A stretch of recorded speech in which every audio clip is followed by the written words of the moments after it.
What's going on, my St. Louis City fam? It's your girl Kelly, and I'm here to give you the rundown on what happened in St. Louis City government last week. And here's what you need to know. So, first, representatives from MSD, aka the Metropolitan St. Louis Sewer District, presented during the Public Safety Committee meeting last week to discuss their efforts to reduce flooding in the city, especially considering all that flooding we had. I mean, it was crazy as hell during the summer. Now, at the end of the presentation, the floor was open for any questions and comments from committee members. Peep this exchange between Alderwoman Boyd and Brian Holscher, who works at MSD. The lines that we have, sewer and water, that are so old, and they can't hold the pressure that we have in our city. I'm fearful that this winter we're going to have busted pipes with the water department. And in my ward, we had several blocks where MSD had to come in with the water department to kind of work with to rebuild those areas. So my question is, one, and I kept hearing the other area in the city that everybody kept focusing on. But the first question, how are we going to solve the North Point flooding issue? And then two, everybody is aware that Walnut Park East was hit, and never have they ever been hit in flooding. And so it had a snowball effect on those residents. So me personally, and I can't say what everybody else thinks, but I think it's because MSD has not been diligently flushing those sewer lines out. And so that played a big impact. And so I'm going to take some responsibility for my community because a lot of those sewer outlets have trash in them. So that's what kind of compromised the flooding also, because the lines, was just too much water and they couldn't get through. But I just want to know, what is MSD looking to do? Because the only response that my residents kept getting from MSD before the flooding was, it's not your problem, it's the residents' problem. And so I'm dealing with 70 and 80-year-old seniors, and they can't afford that. So I'm just trying to find out what's the plan to sort of addressing this. Okay, and this has been, it's actually part of our consent decree as well. So, and the federal government's actually monitoring this. The systems themselves are in very good shape. They get regular TV, they get regular cleaning, they get, when we see any distress, we go in and do the repairs. So the systems, the MSD sewer systems, I understand the problem with city water, that's kind of a different one, but our systems are actually in place and working very well. They're working better than they ever have since I've been here for the last 25 years. We're actually doing something we probably should have been doing for a long time, is keeping them clean. Couple of the items you mentioned, and then I'll get to the storm. You're right, keeping inlets clean, even though we have a regular program to inspect and clean them, they get filled with trash. And we can't go do them every 30 days. If we know a big storm's coming, we try and hit what are usually the problem areas. And I know a lot of people get impacted because the flooding just can't get into the sewers, the stormwater, and it causes problems. So we need to keep working that. The only thing I would mention is, we're having this discussion with everybody. We're not going to engineer our way out of the 500-year storm. Probably the first discussion we have to have is, has that storm shown us where we probably shouldn't have properties? And what does that mean? And we need to start that discussion. Now, something that was, because they went back and forth for a minute, y'all. And feel free to check out the full presentation. It's on YouTube. But something I really wanted to express and let people know, if you do have some suspected issues with the sewer in your neighborhood, on your block, whatever, make sure to report it. And that's something that Brian and also Alderwoman Boyd had to say. So if you have any issues, make sure you let MSD know. And you can do this one of two ways. So one, you can contact their 24/7 customer service number, and that number is 314-768-6260. You can also go to their website, which is msdprojectclear.org. And always, as I say, make sure you keep your alderperson in a loop so that they're aware and they can support those efforts with handling whatever the issue is. So there you have it, y'all. The next thing you need to know, there were multiple meetings discussing the Lighthouse Development.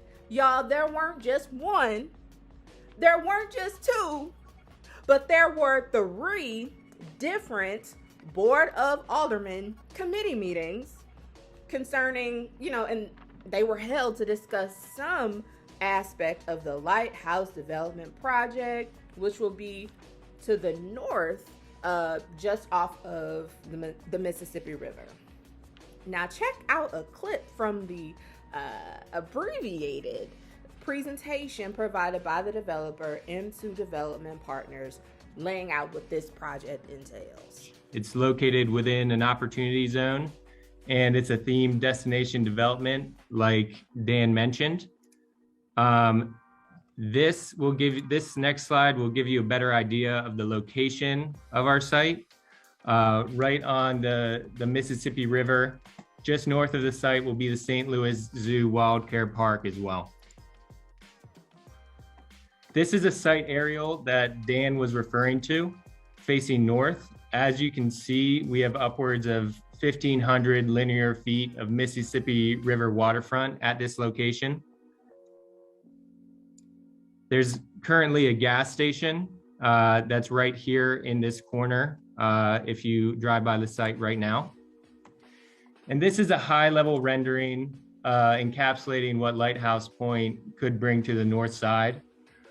Tourism, hospitality, retail, the potential of this site to be a landmark destination for St. Louis. And this next slide breaks the project into 3 phases. Again, this gives you an idea of the order of operations that the work would be performed. Phases 1 and 2 would be built simultaneously, and we would keep our finger on the pulse to see what would be best for the city in phase 3 while we are building phases 1 and 2. Something I'd like to add to that. So the first 2 phases of the project will cost about $325 million, and it will include a marina, a water park, a hotel, and a whole bunch of restaurants. And again, I stress, that's like the first 2 phases of the project, y'all. In these meetings, the developer, so the purpose of all these meetings, which is accompanied by bills, right? So 2 bills and 1 resolution. And the purpose of the legislation and these meetings is to discuss the developer is seeking to establish special taxing districts such as a transportation development district and a community improvement district. And if established, the project could impose special sales taxes to help with paying off the project. The developer is also seeking to obtain some form of tax incentives as well. So what did the Alder people have to say about this proposed project? I know this is all preliminary. I'm excited because finally something is coming forthwith in North St. Louis. I guess my confusion is, and I'm still looking at myself as a newbie, for years we were approving tax credit tips and all this in all other parts of the city, and we didn't have the fight that we have now. And so now we have people that don't want us to get the tax credits and all of this. And they was created because of our communities. And so I applaud the developers that keep pushing to make this happen, because my question is, and the residents that are living over there are excited about this. And I don't think nobody even brought them up. They're really happy that something is coming in our area that hasn't been for years. But I know at least 20 years, it hasn't been development in our area. And so I'm excited about it. And so all I'm asking is for people to open your eyes and see what's going on around us, because it's just real strange to me. Now it's a big issue and everybody wants to stop all of these benefits for these developers to come into our community, and it was created for our community. And so they've already had the pie. And so again, you all want us to deal with the crumbs and not be able to get what we need in our community. And check out this exchange in response to Alderman Narayan's comments. I still have many of the same concerns that I had in HUD's regarding the environmental effects of this project, particularly the phase one of this project. I think like I said, the renderings of it look really neat, and I'm certainly not opposed to development on the north side of the city. I do continue to have concerns regarding the effect on both the Port of St. Louis and the river as a whole, as well as, some safety concerns on that particular stretch of the river. I would really like to have more information on that aspect of this before voting to proceed with this. So what was the final verdict, right? So as I mentioned, there were 3 pieces of legislation, 2 bills and 1 resolution introduced by Alderwoman Middlebrook regarding this project. Now, the 2 bills passed out of their committee, so they passed out of the HUDs as well as the Ways and Means Committee meetings, and they'll head to the full Board of Aldermen for their approval. Now, the resolution related to this project, which was discussed in the Transportation and Commerce Committee meeting, is being held, though. I have a feeling this ain't the last that we gonna hear about this project, y'all. And now I'm rounding it out with the legislative corner. So y'all remember the 2 bills I discussed regarding the Armory project that were put on pause? Well, Alderwoman Davis, the sponsor of both those bills, moved forward with getting them finally passed last week. Check out these comments made by Alderwoman Davis and Alderwoman Schweitzer about things that have been clarified about these bills. All of us have received a letter from the president and CEO of the St. Louis Development Corporation with more clarification.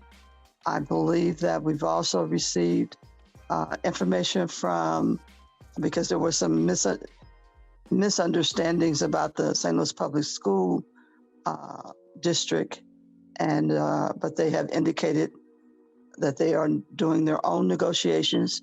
They appreciate our concern, but they will handle their own business, and they have they are not against this project.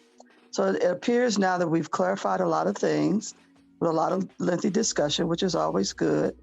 And I'm looking forward to seeing this move forward, and would ask for the support of this board. And I thank you. All right, thank you, Alderman. Seeing no hands or any further discussion, we have a hand, Alderman from the 13th. You are recognized.